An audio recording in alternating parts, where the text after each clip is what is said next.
Hello साथियों, मैं सुनील कुमार आपके यूट्यूब चैनल सृजन स्टडी बाय सुनील पर आप सभी का हार्दिक स्वागत करता हूं। और आज हिंदी प्रश्नोत्तरी आदिकाल से संबंधित हिंदी साहित्य के इतिहास का यह आदिकाल से संबंधित प्रश्नों की श्रृंखला में ये दूसरा वीडियो आप सभी के सामने लेकर मैं हाजिर हूं, जिससे आप कोई भी टीचिंग एग्ज़ाम हिंदी से संबंधित हो, चाहे टीजीटी हो, पीजीटी हो, डीएसएसबी हो, जीआईसी हो या असिस्टेंट प्रोफेसर योग्यता के लिए नेट जेआरएफ हो, आप जुड़ सकते हैं।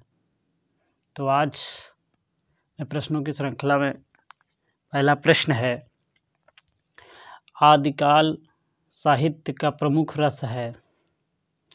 जैसा कि हम पहले वीडियो में आदिकाल के नामकरण, काल विभाजन से संबंधित प्रश्नों पर चर्चा कर चुके हैं। आप मेरे चैनल सृजन स्टडी बाय सुनील पर जाकर आप देख सकते हैं।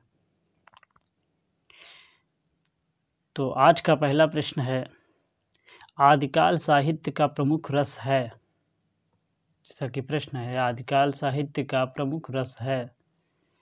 पहला ऑप्शन है शांत रस, वीर रस, करुण रस, हास्य रस। जल्दी से आप सभी इसका उत्तर दें। शांत रस, वीर रस, करुण रस, हास्य रस।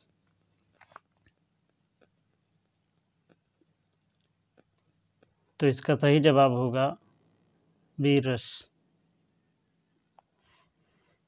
क्योंकि आदिकाल में आप देखते हैं, चाहे पृथ्वीराज रासो हो, कुमार रासो हो, परमाल रासो हो, कई रासो काव्य हैं जो वीर रस से भरे पड़े हुए हैं। अगला प्रश्न है, हिंदी का सबसे प्राचीन छंद है। हिंदी का सबसे प्राचीन छंद है। इसका सभी उत्तर दें।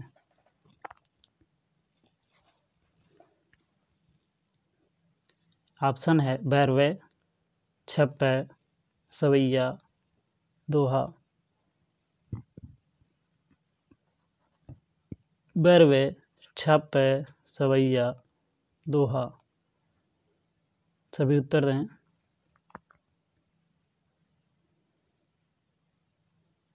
बैरवे में आप जानते हैं कि बैरवे में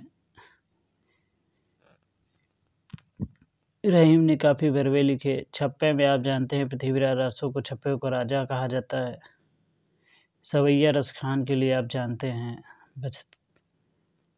तो इसका सही उत्तर होगा दोहा। अगला प्रश्न है, इनमें से हिंदी साहित्य इतिहास किसने नहीं लिखा। इनमें से हिंदी साहित्य इतिहास किसने नहीं लिखा। डॉक्टर नगेंद्र, डॉक्टर राम कुमार वर्मा, आचार्य रामचंद्र शुक्ल, डॉक्टर बच्चन सिंह। सभी उत्तर दें।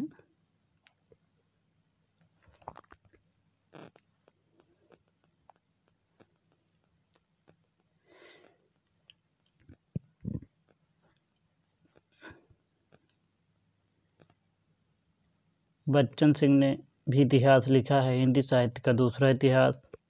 आचार्य रामचंद्र शुक्ल का आप जानते ही हैं कि हिंदी साहित्य का इतिहास 1932। अगला है डॉक्टर राम कुमार वर्मा, इन्होंने लिखा है हिंदी साहित्य का आलोचनात्मक इतिहास। तो बच कौन रहा है। तो इसका सही उत्तर होगा डॉक्टर नगेंद्र। इसका सही उत्तर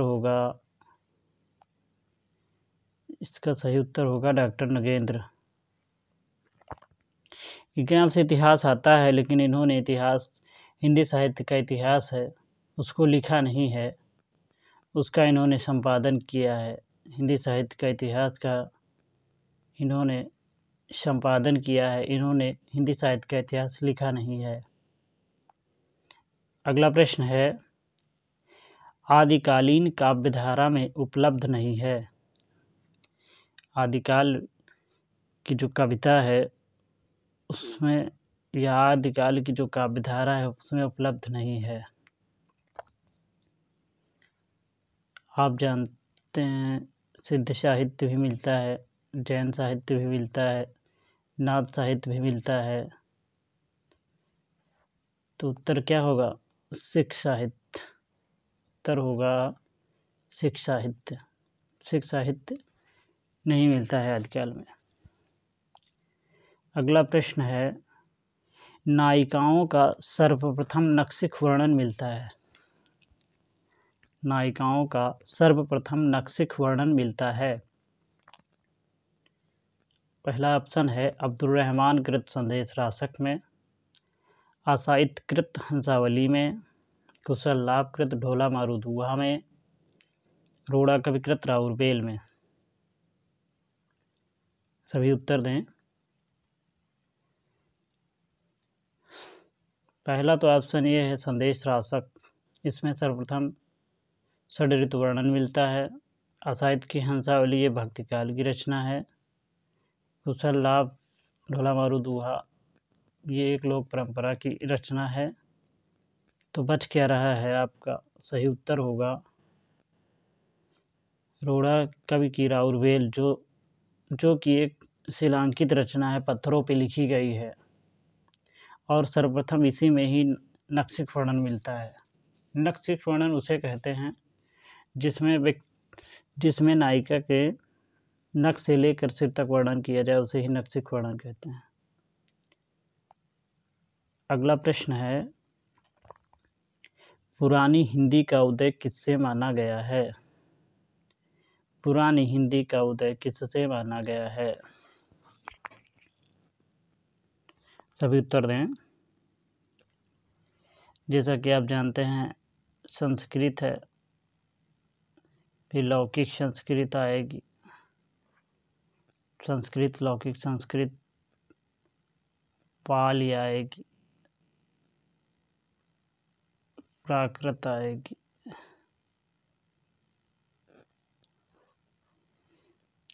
संस्कृत लौकिक संस्कृत पाली प्राकृत अपभ्रंश या उहट इसी को कहते हैं। अपभ्रंश या उहट, संस्कृत लौकिक संस्कृत पाली प्राकृत अपभ्रंश, फिर हिंदी को आप मान सकते हैं।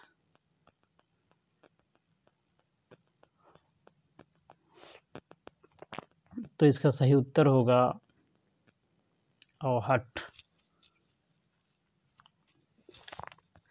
अगले प्रश्न की तरफ बढ़ते हैं। व्याकरण ग्रंथ है, यानी जो ऑप्शन है राउरबेल, पदावली, उक्त व्यक्ति प्रकरण, पाउंचर्यू, इसमें व्याकरणिक ग्रंथ कौन सा है?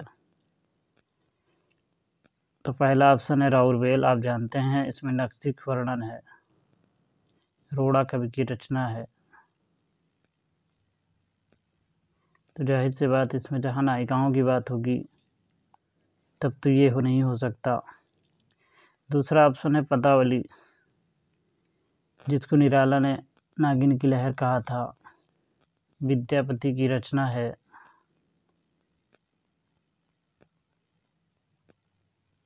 विद्यापति की रचना है और ये भी नहीं हो सकती। पाउंचर्यू स्वयंभू की रचना है,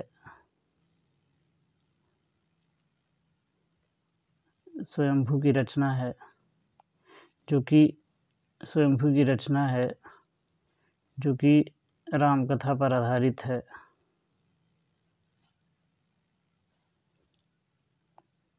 तो ऑप्शन बच रहा है, इसका सही जवाब होगा उक्त व्यक्ति प्रकरण, व्याकरणिक ग्रंथ है। अगले प्रश्न की तरफ बढ़ते हैं। वीर गाथात्मक रचना नहीं है। वीर गाथात्मक रचना नहीं है।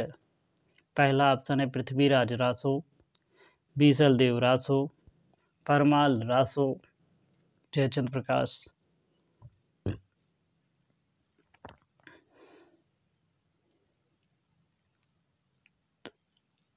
पृथ्वीराज रासो तो वीर रस से भरा हुआ ही है। परमाल रासो जिसका दूसरा नाम आल्हाखंड है। इसमें आल्हाउदल की कहानी के माध्यम से राजा परमाल की कहानी है। जयचंद्र प्रकाश मधुकर की रचना है। परमाल रासो जगनीक की रचना है। बीसल देव रासो नरवत नाल की रचना है और पृथ्वीराज रासो चंद्रबरदाई की रचना है। तो इसका सही जवाब होगा बीसल देव रासो, जो कि वीरगाथात्मक रचना नहीं है। बीसल देव रासो एक श्रृंगारिक रचना है।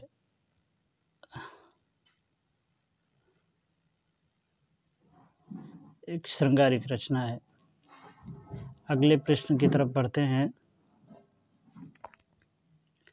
अगला प्रश्न है, इनमें से किस कवि ने अपनी भाषा को षड्भाषा कहा है?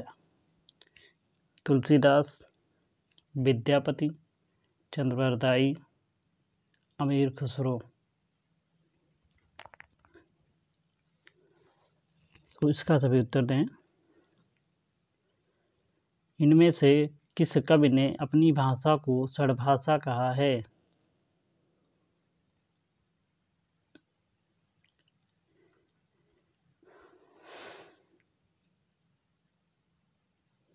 तुलसीदास की तो अवधी और ब्रजभाषा मानी जाती है। विद्यापति की मैथिल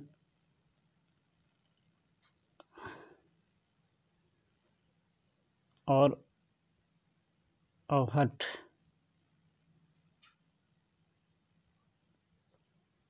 भाषा मानी जाती है। इनकी रचना है पदावली, कीर्तिलता, कीर्ति पताका। तुलसीदास की रचना है रामचरितमानस, विनय पत्रिका, कवितावली, दोहावली, गीतावली आदि। चंद्रबरदाई की रचना है पृथ्वीराज रासो। अमीर खुसरो की रचना है कालिकवारी, नुपसिहर आदि रचनाएं हैं। तो इसका सही जवाब होगा चंद्रबरदाई ने अपनी भाषा को षड्भाषा कहा है। अगला प्रश्न है, पृथ्वीराज रासों में अध्यायों को क्या कहा गया है?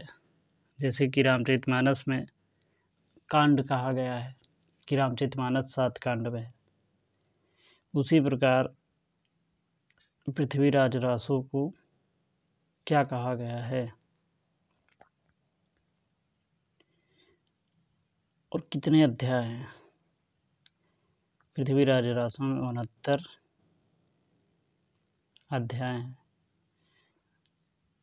यानी पृथ्वीराज रासों में अध्याय को क्या कहा गया है? तो अध्याय को समय कहा गया है।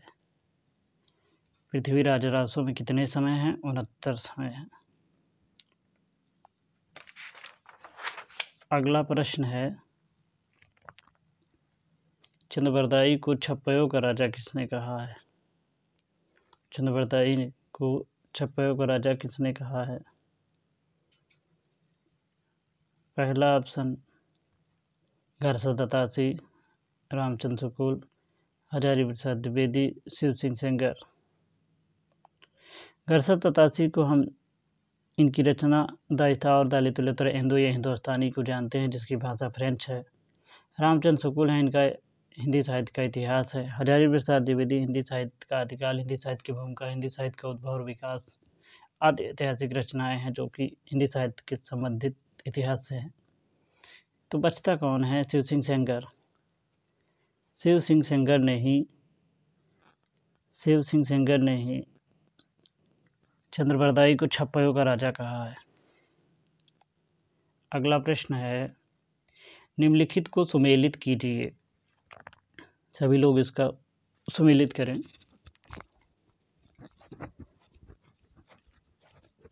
बीसल देव रासो, श्रावकाचार, पदावली, परमाल रासो।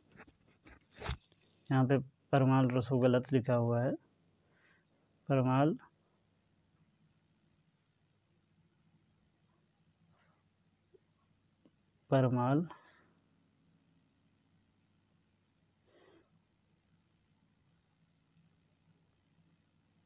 परमाल रासो, ये सही होगा। परमाल रासो। तो इसका सही जवाब होगा, अब सब लोग छोटा है इसलिए दिखाई दे नहीं रहा, तो बीसल देव रासो आपका जाएगा नरपतनाल। दूसरा कहाँ है, यही इसका सही जवाब हो जाएगा। श्रावकाचार्य देवसेन 3 हो जाएगा। पदावली विद्यापति 4 हो जाएगा। परमाल रासो जगनिक, तो इसका सही जवाब होगा चौथा ऑप्शन 2, 3, 4, 1। अगले प्रश्न की तरफ बढ़ते हैं। अगला प्रश्न है, निम्नलिखित को सुमेलित कीजिए। इसी तरह प्रश्नों से आप अवगत होते हैं परीक्षाओं में, चाहे आपका टीजीटी हो, पीजीटी हो, नेट जेआरएफ हो। तो पहला है मधुकर, धनपाल, रोड़ा कवि, ज्योतिरेश्वर ठाकुर। तो इसका कूट आप देखिए, इसका उत्तर दें सभी। मधुकर, धनपाल, रोड़ा कवि, ज्योतिरेश्वर ठाकुर।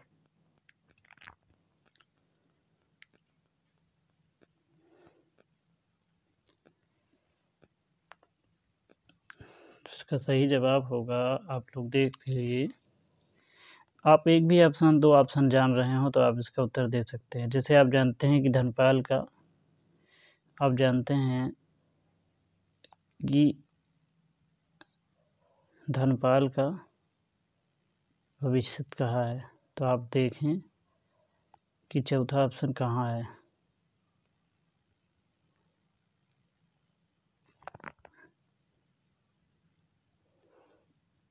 धनपाल का ये कहाँ मिलता है, चौथा ऑप्शन होगा। जैसे धनपाल की भविष्य कहा, रोड़ा का राउरवेल, मधुकर का चश्मा एक चंद्रिका और ज्योतिरेश्वर ठाकुर का बड़ा रत्नाकर। यानी 2, 4, 1, 2, 4, 1 और 3। इसका सही जवाब होगा 2, 4, 1, 2, 4, 1, 3। अगले प्रश्न की तरफ बढ़ते हैं। अगला प्रश्न है, हिंदी खड़ी बोली के प्रथम कवि कौन है। हिंदी खड़ी बोली के प्रथम कवि कौन है। यहाँ पर हिंदी खड़ी बोली का प्रथम कवि पूछ रहा है, ना कि आधुनिक खड़ी बोली का पूछ रहा है। तो उत्तर इसका आप लोग सही दें। पहला ऑप्शन है भारतेंदु हरिश्चंद्र, अमीर खुसरो, मुल्ला दाऊद, जयशंकर प्रसाद। भारतेंदु की रचना है, भारतेंदु काशी में जन्मे थे। भारतेंदु की रचना है प्रेम माधुरी।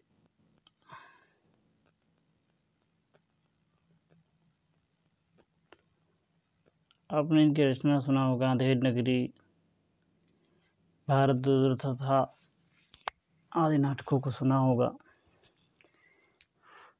मुल्ला दाऊद की चंदायन रचना,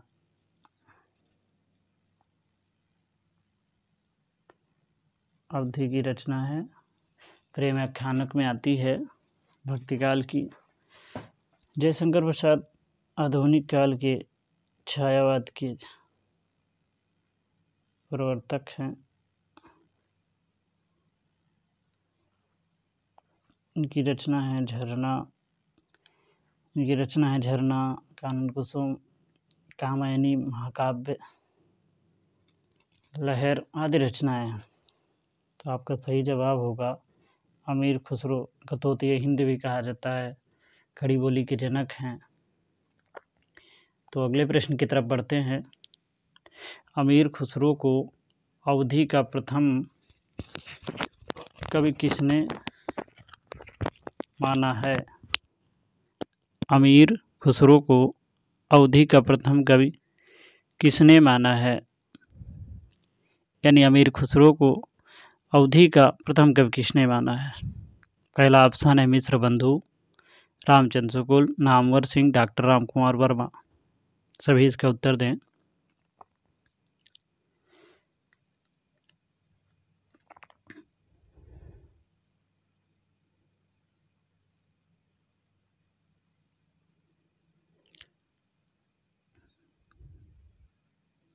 मित्र बंधुओं ने हिंदी का प्रथम कवि चंद को माना है।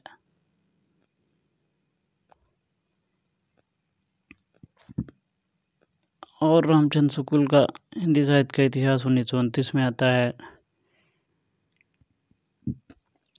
इसका सही जवाब होगा डॉक्टर राम कुमार वर्मा। इन्होंने अमीर खुसरो को अवधी का प्रथम कवि माना है।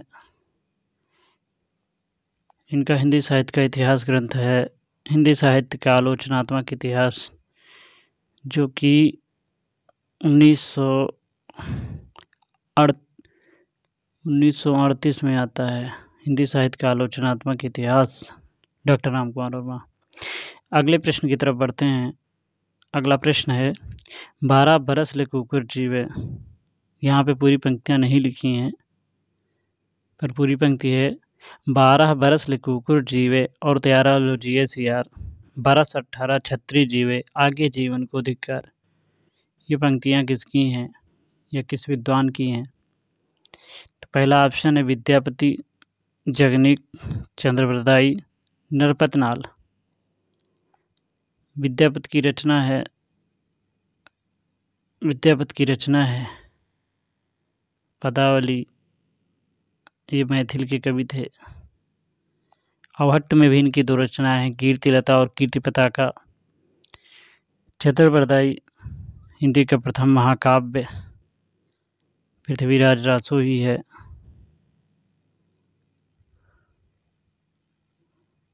पृथ्वीराज रासो। नरपतनाल का बीसल देव रासो एक श्रृंगारिक रचना है। बीसल देव रासो। तो इसका सही जवाब होगा जगनीक। जगनीक की रचना परमाल रासो की पंक्ति है। परमाल रासो की ही पंक्ति है 12 बरस ले कुकुर जीवे। इसी परमाल रासो का दूसरा नाम है आल्हाखंड।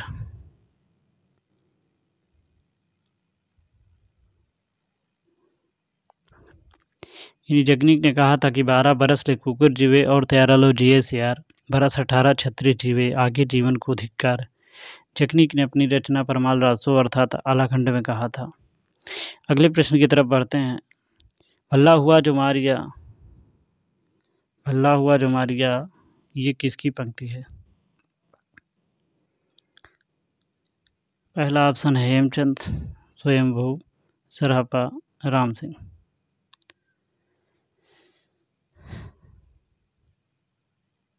स्वयंभू की रचना है पाउमचर्यो, जो कि रामकथा पर आधारित है। सरहपा की रचना है दोहा कोश।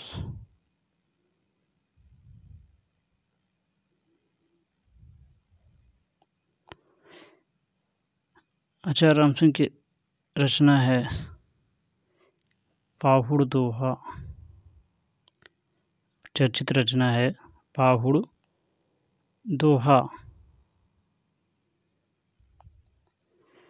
तो बच क्या रहा है? हेमचंद। इसका सही जवाब होगा भल्ला हुआ जो मारिया वैड़ी महारा कंत, यानी हेमचंद के द्वारा कही गई पंक्ति है। अगले प्रश्न की तरफ बढ़ते हैं। सर्वप्रथम 12 हमासा वर्णन किस रचना में मिलता है? मैं इस प्रश्न को कई बार इसके उत्तर दिया हूँ। आप अगर मेरे वीडियो देखते होंगे तो आपको इसका उत्तर पता होगा। सभी लोग इसका उत्तर दें। पहला ऑप्शन है राउरवेल। दूसरा है बीसल देव रासो, पदावली, पाउमचर्यो। राउरवेल राउड़ा कवि की रचना है। बीसल देव रासो नरपतनाल की रचना है। पदावली मैथिली में लिखी हुई विद्यापति की रचना है। और पाउमचर्यो रामकथा पर आधारित स्वयंभू की रचना है। तो इसका सही जवाब होगा बीसल देवरासो। इसी में सर्वप्रथम बारहमासा वर्णन मिलता है।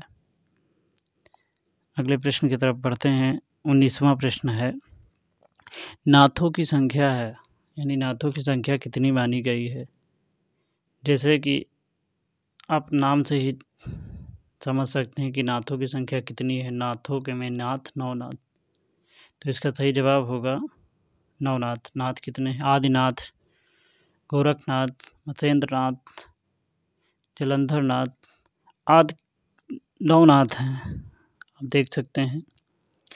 तो अगले प्रश्न की तरफ बढ़ते हैं। अगला प्रश्न है, अपभ्रंश को अब कोई पुरानी हिंदी नहीं कहता, परंतु जहाँ तक परंपरा का प्रश्न है, निसंदेह हिंदी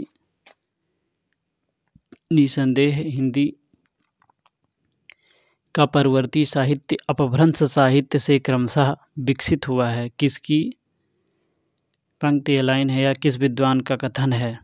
अपभ्रंश को अब कोई पुरानी हिंदी नहीं कहता, परंतु जहाँ तक परंपरा का प्रश्न है, निसंदेह हिंदी का परवर्ती साहित्य अपभ्रंश साहित्य से क्रमशः विकसित हुआ है। किस विद्वान का कथन है? आचार्य हजारी प्रसाद द्विवेदी, राहुल संकृत्यायन, रामचंद्र शुक्ल, रामकुमार वर्मा। सभी जवाब दें। किस विद्वान का कथन है? अपभ्रंश को अब कोई पुरानी हिंदी नहीं कहता, परंतु जहाँ तक परंपरा का प्रश्न है, निसंदेह हिंदी का परवर्ती साहित्य अपभ्रंश साहित्य से क्रमशः विकसित हुआ है। किसकी पंक्ति है? आप सभी इसका उत्तर दें। राहुल संकृत्यायन की भी हिंदी साहित्य से संबंधित एक रचना है, पुरातत्व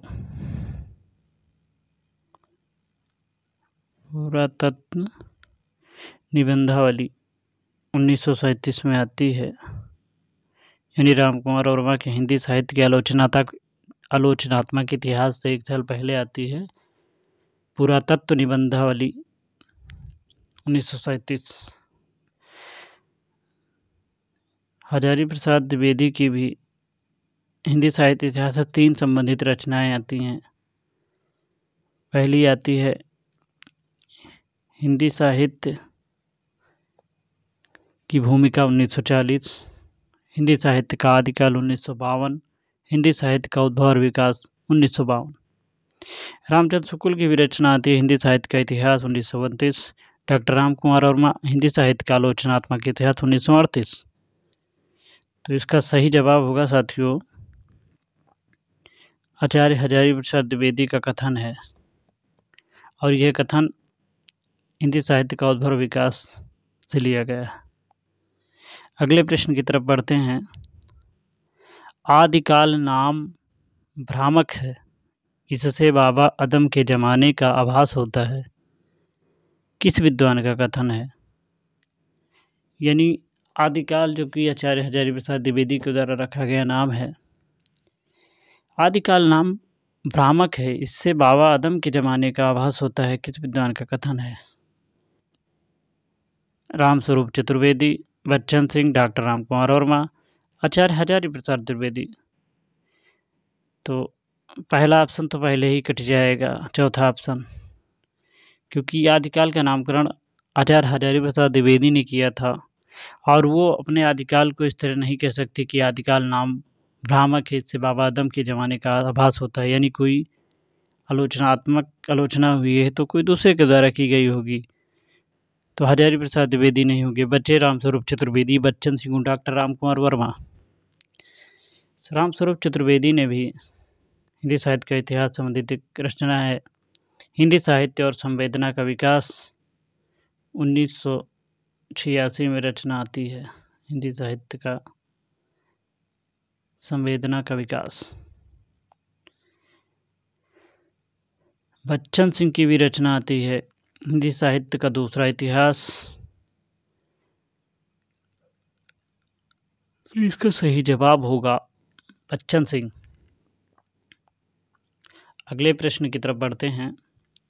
किस साहित्य इतिहासकार ने जनता की चित्रवृत्ति को काल विभाजन का आधार बनाया? इन किस साहित्य इतिहासकार ने जनता की चित्रवृत्ति को काल विभाजन का आधार बनाया? आप चित्रवृत्ति शब्द पर ध्यान दें और आप उत्तर दे सकते हैं। चित्रवृत्ति से ही आप समझ सकते हैं कि जनता की चित्रवृत्ति के आधार पर ही काल विभाजन किया और आधार माना। ऑप्शन है गणपति चंद्रगुप्त, आचार्य हजारी प्रसाद द्विवेदी, डॉक्टर रामकुमार वर्मा, आचार्य रामचंद्र शुक्ल। गणपति चंद्रगुप्त, हजारी प्रसाद द्विवेदी, डॉक्टर रामकुमार वर्मा, आचार्य रामचंद्र शुक्ल। डॉक्टर गणपति चंद्रगुप्त की भी रचना है हिंदी साहित्य का वैज्ञानिक इतिहास, की रचना आती है। तो इसका सही उत्तर होगा आचार्य रामचंद्र शुक्ल। हिंदी साहित्य का इतिहास 1929 से ली गई है। अगला प्रश्न है, आदिकाल का विशद विश्लेषण करने का श्रेय किसे? यानी आदिकाल पर सबसे ज़्यादा विशद विश्लेषण किसने किया है? तो नंदुलारे वाजपेयी, डॉक्टर रामकुमार वर्मा, आचार्य हजारी प्रसाद द्विवेदी, अयोध्या सिंह उपाध्याय, हरिऔध।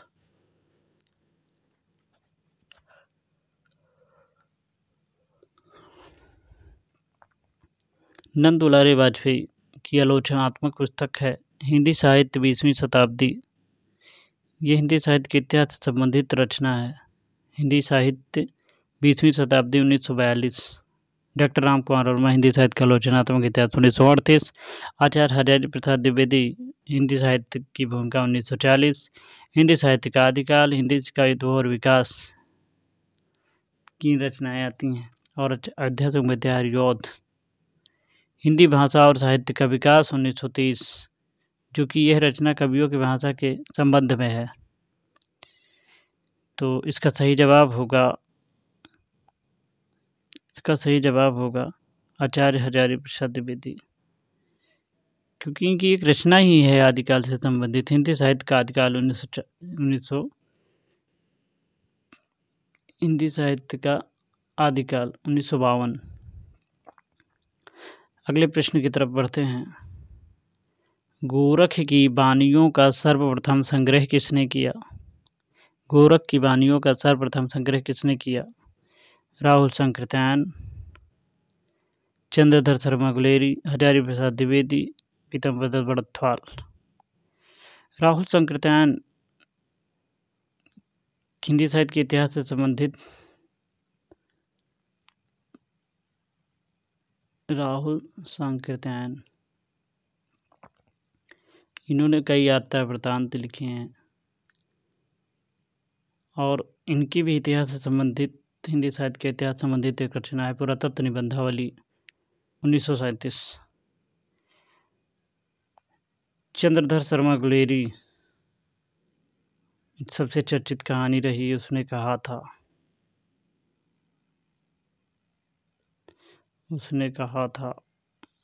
1915 की रचना।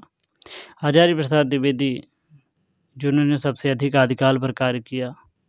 राहुल संकृत्यायन, जिन्होंने सबसे ज़्यादा सिद्धों पर काम किया। तो आप ऑप्शन बच क्या रहा है? पीतम्बर दत्त बड़थवाल। इसका सही जवाब होगा पीतम्बर दत्त बड़थवाल, जिन्होंने गोरख की वाणियों पर सर्वप्रथम संग्रह किया। अगला प्रश्न है 25वां। कौन सा युग्म असंगत है? आप ध्यान दें, असंगत पूछ रहा है। पहला है कुशल लाभ ढोला मरुदुहा, सही है। कविता कौमुदी रामनेश त्रिपाठी, सही है।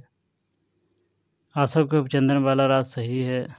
संदेश राशक अमीर खुसरो, तो इसका सही जवाब होगा संदेश राशक अमीर खुसरो। इसका सही जवाब होगा संदेश राशक अमीर खुसरो। यह असंगत है। संदेश राशक रचना अब्दुल रहमान की है। अगला प्रश्न है और आज का अंतिम प्रश्न। डॉक्टर गणपति चंद्रगुप्त ने हिंदी का प्रथम कवि किसे माना है? प्रश्न है, डॉक्टर गणपति चंद्रगुप्त ने हिंदी का प्रथम कवि माना है। गणपति चंद्रगुप्त की रचना है हिंदी साहित्य का वैज्ञानिक इतिहास। पहला ऑप्शन है स्वयंभू, शालिभद्र सूरि, शरहपा, पुष्पयपुंड।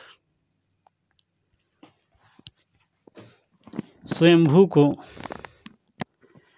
रामकुमार वर्मा ने हिंदी का प्रथम कवि माना है। सरहपा को राहुल संकृत्यायन ने पहला कवि माना है, संकृत्यायन ने। और पुष्पयपुंड को शिव सिंह सेंगर ने हिंदी का प्रथम कवि माना है। तो बच क्या रहा है? इसका सही जवाब होगा शालिभद्र सूरि। और शालिभद्र सूरि की रचना है भारतेश्वरी बाहुबली रास। तो डॉक्टर गणपत चंद्रगुप्त ने हिंदी का प्रथम कवि माना है शालिभद्र सूरि को। स्वयंभू को रामकुमार वर्मा ने माना है, सरहपा को राहुल संकृत्यायन ने माना है, पुष्पयपुंड को शिव सिंह सेंगर ने माना है।